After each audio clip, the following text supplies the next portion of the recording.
இப்போ தான் புதுசாகவே ஒரு என்ஐசி எடுக்க போகிறீங்களா? இல்லைன்னா உங்களோட என்ஐசியில் ஏதாவது மாற்றங்கள் செய்ய போகிறீங்களா? நீங்கள் வெட்டிங் பண்ணிட்டீங்க, பேர் மாற்றம் செய்ய போகிறீங்க, இதில் அது உங்களோட பேர் பிள்ளையாக இருக்குது, அதெல்லாம் மாற்றம் செய்ய போகிறீங்க, இல்லை நீங்கள் இப்போ தான் புதுசாக ஒரு ஐசி எடுக்க போகிறீங்க, இல்லை உங்களோட ஐசி லொஸ்ட் ஆகிட்டுது, இல்லை உடைஞ்சிட்டுது அப்படின்ற பட்சத்தில் நீங்கள் புது ஐசிக்கு போவீங்க. ஸோ இந்த புது ஐசி எடுக்கிற ப்ராசஸ் வந்து என்னமா இருக்குன்னு நிறைய பேருக்கு தெரியல. அந்த ஃபார்ம் எப்படி ஃபில் பண்ணுறதுன்னு நிறைய பேருக்கு தெரியல. அந்த ஃபார்ம் எங்கே எடுக்கலாம்னு கூட நிறைய பேருக்கு தெரியல. ஸோ அது என்ன மாதிரி, அந்த ஃபார்ம் எங்கே எடுக்கலாம், அந்த ப்ராசஸ் வந்து என்ன மாதிரி கொண்டு போகிறது, ஒன் டே சர்வீஸ்னால் என்ன, அதுக்கு எவ்வளோ பேமெண்ட் கேட்குறாங்க, அது என்ன மாதிரி அந்த ப்ராசஸ் கொண்டு போகிறேன்ற பற்றி தான் வீடியோவில் ஃபுல்லாகவே பார்க்க போகிறீங்க. ஸோ நார்மல் சர்வீஸுக்கும் ஒன் டே சர்வீஸுக்கும் நிறைய வித்தியாசங்கள் இருக்குது. அதுகளே இந்த வீடியோலேயே பார்ப்போம். இதுக்கு முதலே பார்த்தீங்கன்னா பாஸ்போர்ட் ஆஃபீஸில் போய் ஒரு பாஸ்போர்ட் எடுக்கிற அந்த என்ன மாதிரி ப்ரொசஸ் செய்யணும், அந்த ஃபார்ம் எப்படி ஃபில் பண்ணு லாஸ்ட் வீடியோவில் போட்டுருந்தேன். ஸோ இது பார்க்காதவர்களுக்கு தேவைப்படுறாங்களுக்கு போய் பார்த்துக்கொள்ளலாம். மேலே பின் பண்ணி கொடுக்குறேன், இல்லை டிஸ்கிரிப்ஷன்லையும் கொடுக்குறேன், இல்லை எங்கள் சேனலில் போய் நீங்கள் பார்த்துக்கொள்ள முடியுமா இருக்கும். இப்போ தான் எங்கள் சேனல் முதல்ல வாரீங்க அப்படின்னா மறக்காமல் சப்ஸ்கிரைப் பண்ணி வச்சுக்கோங்க. இதே போல் நிறைய வீடியோஸ் எங்கள் சேனலில் வர இருக்குது. ஸோ எல்லா வீடியோவும் பிடிக்கும் பட்சத்தில் மறக்காமல் லைக் பண்ணிக்கொள்ளுங்க. உங்களோட கருத்துக்களை கீழே கமெண்ட் பண்ணுங்கள். வாங்க வீடியோக்குள்ள போய் பார்ப்போம் இந்த என்எஸ்சி ஃபார்ம் வந்து எப்படி ஃபில் பண்ணுற அப்படின்ட்டு.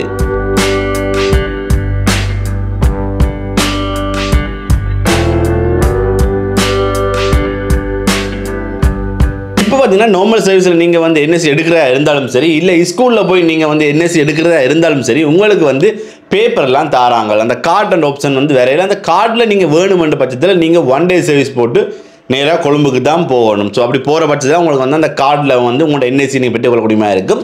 இல்லை என்ற பட்சத்தில் உங்களுக்கு வந்து ஒரு பேப்பர்லாம் உங்களோட என்எஸ்சி வரும். ஸோ நீங்கள் இப்போ ஸ்கூல் படித்து கொண்டு இருக்கீங்க அப்படின்னா உங்களுக்கு ஸ்கூலில் அப்ளை பண்ணிடுவாங்க. அதாவது பிரின்சிபல் அதோரிகேஷனோட அப்ளை பண்ணிடுவாங்க. இல்லை என்ற பட்சத்தில் நீங்கள் கிராம சேவையை நாடணும். இது எத்தனை வயசுக்கு மேலே ஐசி எடுக்கணும்னு பார்த்தீங்கன்னா கட்டாயம் வந்து 15 வயசுக்கு மேலே எடுத்துருக்கணும். ஸோ ஒருவேளை நீங்கள் எடுக்கையில் 15 தாண்டி 20 வயசு ஆகிட்டு, 20 வயசு 19 வயசு ஆகிட்டுன்ற பட்சத்தில் அப்போ தான் நீங்கள் ஐசி எடுக்க போகிறீங்கன்னா அதுக்கு கண்டிப்பாக பெனால்ட்டி அடிப்பாங்க. அதே போல் உங்கள் ஐசி லொஸ்டானா பெனால்ட்டி இருக்குது, உடைஞ்சா பெனால்ட்டி இருக்குது, இப்படியான சில பெனால்ட்டிகளும் இருக்குது. அதெல்லாம் என்ன அமௌண்ட் லிங்கிலே கொடுக்குறேன், கிளிக் பண்ணி பார்த்துக்க முடியுமா இருக்கும். ஓகே, இந்த ஃபார்ம் வந்து எங்கே எடுக்கிறது? ஸோ இந்த ஃபார்முக்கு நாம் வந்து டிஎஸ் ஆஃபீஸுக்கு தான் போகணுமா, இல்லை கிராம சேவை தான் போகணுமான்னு கேட்டிங்கன்னா இந்த ஃபார்மை நீங்கள் டிஎஸ் ஆஃபீஸில் எடுத்துக்கொள்ளலாம். இல்லை உங்களோட ஊரில் இருக்க கிராம சேவை எடுத்து போனால் கூட அந்த ஃபார்மை நீங்கள் பெற்றுக்கொள்ள முடியுமா இருக்கும். இல்லைன்னா கீழே லிங்கும் கொடுக்குறேன். ஸோ இந்த ஃபார்மை நீங்கள் டவுன்லோட் பண்ணி எடுத்துக்கொள்ளலாம் இன்டர்நெட்டில். ஸோ இந்த ஃபார்மை எடுத்த அப்புறம் இந்த ஃபார்மை நீங்கள் ஃபுல்லாக ஃபில் பண்ணணும். ஸோ இதில் சில இடங்களில் வந்து கிராம சேவை தான் ஃபில் பண்ணுவேன், மற்ற இடங்களில் நாங்களே ஃபில் பண்ணி கொள்ள முடியுமா இருக்கும். ஃபில் பண்ணிக்க எந்த விதமான கரெக்ஷனும் பண்ணாமல் ஃபில் பண்ணுங்கள். ஸோ ஃபஸ்ட்டுக்கே ஆகிட்டு இந்த ஃபார்மை ஃபில் பண்ண ஸ்டார்ட் பண்ணுங்க. இந்த ஃபார்மில் நான் வந்து உங்களுக்கு போன வீட்டில் சொன்ன மாதிரி தான் ஒவ்வொரு பாக்ஸாக இருக்குதுன்றேக்க ஒவ்வொரு பாக்ஸுக்கும் ஒவ்வொரு எழுத்து வார மாதிரி தான் நீங்கள் ஃபில் பண்ணணும். ஸோ ஒரு பாக்ஸுக்கு 2 எழுத்து வார மாதிரி, இல்லை பாக்ஸை குரஸ் பண்ணி வார மாதிரிலாம் இருக்கக்கூடாது. ஒவ்வொரு பாக்ஸுக்கும் ஒவ்வொரு எழுத்து வார மாதிரி நீங்கள் ஃபில் பண்ணணும். இந்த ஃபார்ம் ஃபில் பண்ணுற பார்ப்போம், இந்த ஃபார்ம் எப்படி இருக்குன்னு பார்ப்போம்.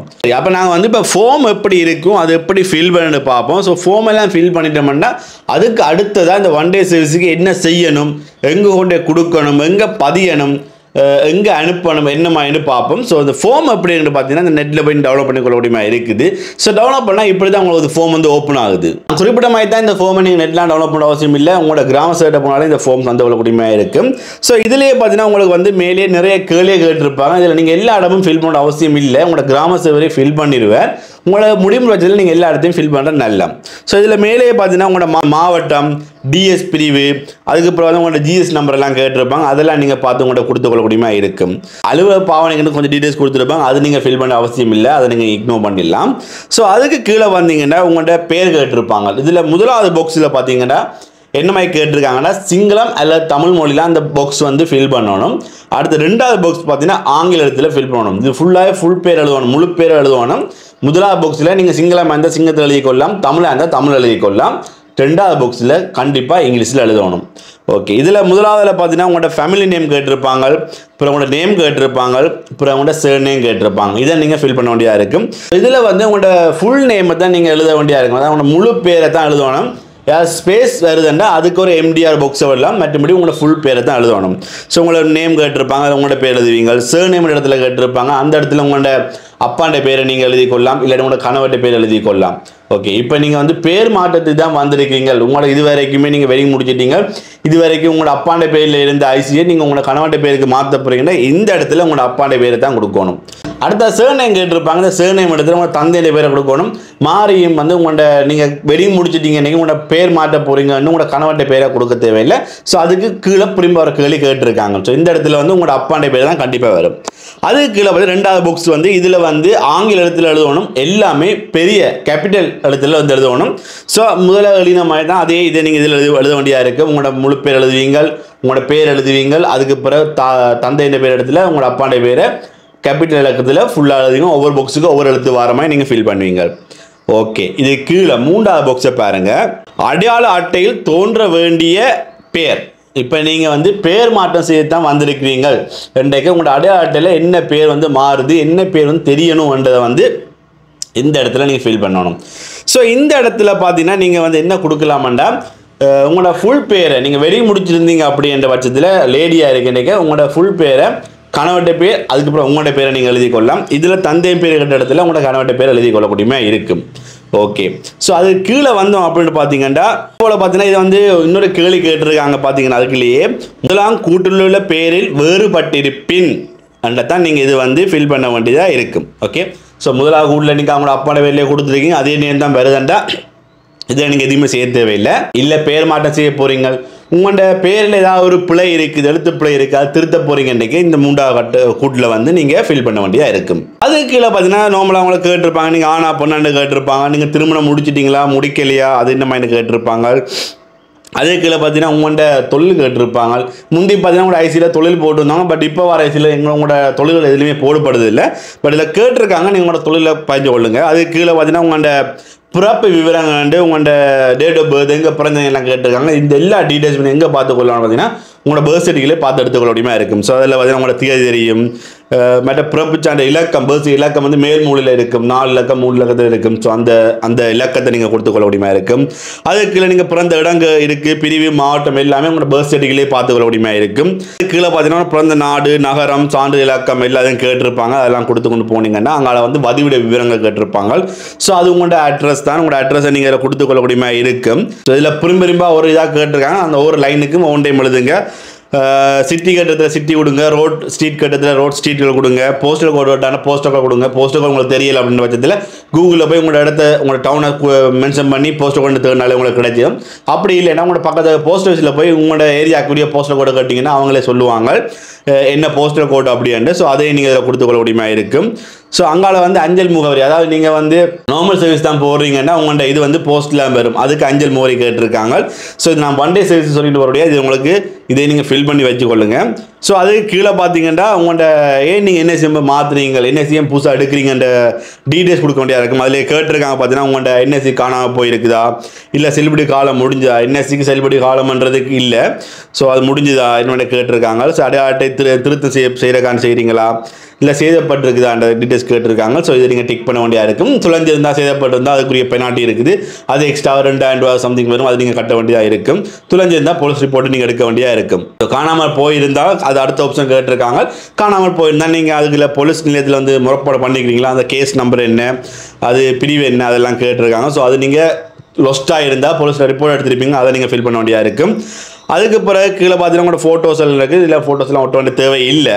ஸோ கீழே பார்த்தீங்கன்னா உங்களை இந்த ஃபார்ம் வந்து எப்படி ஃபில் பண்ணணும், என்ன மாதிரியான டீட்டெயில்ஸ் கொடுத்துருப்பாங்க. ஸோ நீங்கள் இதிலே பார்த்துக்கொள்ளலாம் இந்த கூட்டில் என்னென்ன மாதிரி ஃபில் பண்ணணும்னு. உங்களுக்கு அந்த ஃபார்ம்லேயே இந்த ஃபார்ம் எப்படி ஃபில் பண்ணுறது, என்னென்ன கேட்டிருப்பாங்க, என்னென்ன மாதிரி செய்கிறேன்னு தமிழ் மொழியிலையும் கொடுத்துருப்பாங்க. ஸோ அதை நீங்கள் பார்த்து தெரிஞ்சு கொள்ள முடியுமா இருக்குது. ஸோ இவ்வளோத்தையும் ஃபில் பண்ணி நாங்கள் என்ன செய்யணும்னு பார்த்தீங்கன்னா இவ்வளோத்தையும் ஃபில் பண்ணிவிட்டு உங்களோட கிராம ஜிஎஸ்கிட்ட போய் நீங்கள் அதை கொடுக்கணும்.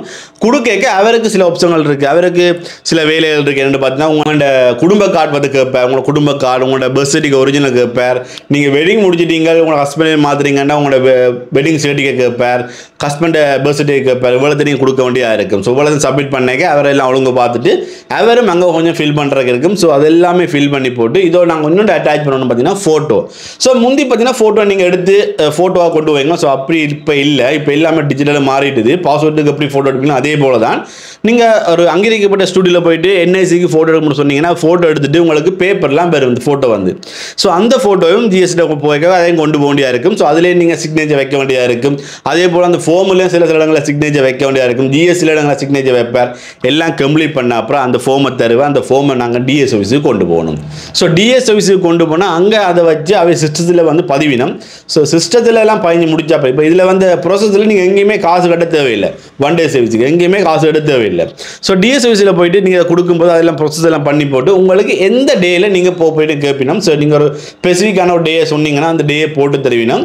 ஸோ அந்த டேக்கு நீங்கள் வந்து நேராக கொழும்புக்கு போகக்கூடிய மாதிரி இருக்கும். ஸோ இதில் போனீங்கன்னா பாஸ்போர்ட் எடுக்கிற ஆஃபீஸும் இது எல்லாமே ஒரு இடத்துல இருக்குது. ஸோ இதுக்கு தனி பிரிவு தனி லைன் ஒன்று போகும். ஸோ அந்த லைனில் போகலாம். இப்போ அப்பாயின்மெண்ட் பாஸ்போர்ட் வந்துட்டு பட் என்எஸ்சிக்கு இன்னும் வரலை. ஸோ நீங்கள் அது உள்ளே போகும்போது உங்களை வந்து 9ஆம் மாடிக்கு போக சொல்லணும். ஸோ 9ஆம் மாடியில் பி பிரிவுகளை போய் நீங்கள் இருப்பீங்க. உங்களை டோக்கன்லாம் தருவாங்க. ஸோ நேமெல்லாம் கூப்பிடுவாங்க. டோக்கன் வரும். டோக்கனை பார்த்தா நீங்கள் போக வேண்டியதாக இருக்கும். ஸோ இந்த 9ஆம் மாடியிலேயே கேண்டீன் இருக்குது. அப்படி இல்லை நீங்கள் சாப்பிட போகிறீங்கன்னா 12ஆம் மாடி போகிறீங்கன்னா பெரிய கேண்டீன் இருக்குது. இது ஆப்ஷனாக சொல்லிக்கிறேன். உங்களுக்கு பசிச்சா மேலே சாப்பிட கொடுமே இருக்கும். ஓகே. ஸோ அப்போ நீங்கள் வந்து 9ஆம் மாடியில் போயெல்லாம் கொடுத்தா பிறகு இப்போ இதில் என்ன விஷயம் வருதுன்னா உங்கள்கிட்ட பழைய ஐசி இருக்குது, உங்களோட பர்த்டே தமிழில் இருக்குன்ற பட்சத்தில் நீங்கள் வந்து அந்த ஃபார்மில் எல்லாம் இங்கிலீஷ்லாம் எழுதிருப்பீங்க. ஆனால் அதை உறுதிப்படுத்தலை ஒரு இடத்துலையும். ஸோ அதை உறுதிப்படுத்துறதுக்கு அந்த 9ஆம் மாடியில் பிபிடிக்கிலே ஒரு ஆள் இருக்கிறார். ஸோ நீங்கள் போன உடனே ஃபார்ம் எல்லாம் கொடுத்து சப்மிட் பண்ண உடனே டோக்கன் நம்பர் தந்த உடனே அந்த ஃபார்ம் எடுத்துக்கிட்டு அந்த 9ஆம் நம்பர் பி பிரிவிலேயே ஒரு ஆள் இருப்பேன் தனியாக இந்த பேர் மாற்றத்தை செக் பண்ணுறக்காண்டு. ஸோ அவர்கிட்ட போகணும். அவருக்கும் சார்ஜ் பண்ண தேவையில்லை. இந்த ஃபீமே இல்லை. அவர்கிட்ட கொண்டு இதை கொடுத்தீங்கன்னா அவர் அதெல்லாம் பார்த்துட்டு இந்த ஃபார்மில் ஃபில் பண்ணிக்க நேமும் இதில் வர நேமும் ஒன்றெல்லாம் பார்த்துட்டு சரி என்ற பட்சத்தில் அவர் அதில் வந்து வெரிஃபை பண்ணி தருவார். ஸோ அந்த வெரிஃபை வச்சு கொண்டு தான் உங்கள் டோக்கன் நம்பர் கூப்பிடுங்க நீங்கள் உள்ளே போக வேண்டியதாக இருக்கும்.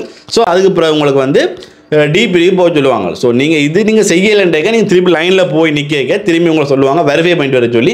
ஸோ அதுக்கு ஒரு நேரம் மிச்சமாகும். அதனால தான் நீங்கள் முன்னுக்கே செஞ்சுட்டீங்கன்னா அது 9ஆம் மாடியில் பிபிவிக்கிலே இருக்குது. அவர் இருப்பார். அதில் போய் நீங்கள் செஞ்சு வெரிஃபை பண்ணிக்கொள்ள முடியுமா இருக்கும்.